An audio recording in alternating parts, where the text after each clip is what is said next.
First to tonight's debate in Allegan County. In exactly 3 weeks, voters there will head to the polls for a special primary election for Michigan's 80th district.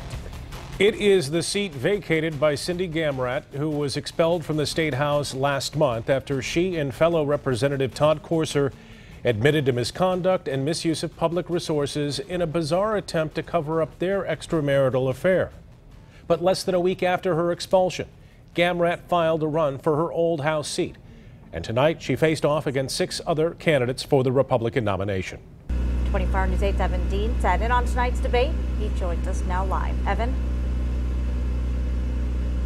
Yeah, Brian and Marley, good evening. About an hour and a half in is when things really started getting tense. That's when each candidate was essentially put in the hot seat and targeted with a question just for them.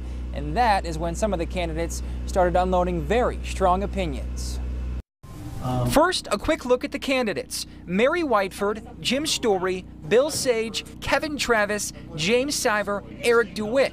But the most controversial character here, Cindy Gamrat, as she runs for the very House seat she was expelled from. The Allegan County GOP leader said she can legally run again, and they had to welcome her to this debate. But he says many state reps told him Gamrat wouldn't be allowed back in the House if she were to be reelected. She would show up at the House doors and the sergeant at arms would say, "Hi," and she'd say, "Well, I'm here to serve," and he'd say, "No, you're not, because we are not going to seat you." In her turn on the hot seat, Gamrat was asked about that, and also how she could expect to get votes needed to pass legislation.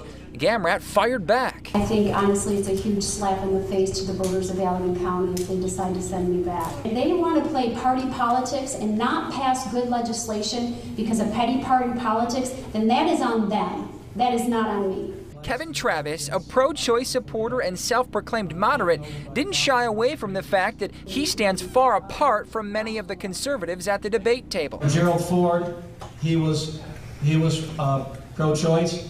I'd say Gerald Ford had more leadership ability in his right pinky finger than most people in this race have in their entire body right now running. Before closing statements, each candidate was asked who they would vote for if they weren't running. Everyone declined to name another candidate except for Travis, who said he would support James Siver. Travis was then asked if Siver doesn't win the nomination, would he still support the Republican nominee? If it's Miss Gamrat, not no, but hell no.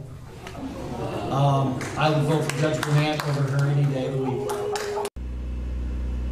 Definitely some punches thrown tonight. Now, obviously, we don't have time to dive into each individual candidate and their platforms, but that's why we have Rick Albin. He is interviewing each of these candidates, and you can find those interviews on past and future editions of To The Point. You can also find those on our website. Of course, the primary election coming up on November 3rd. We're live in Fenville tonight. Evan Dean, 24 Hour News 8.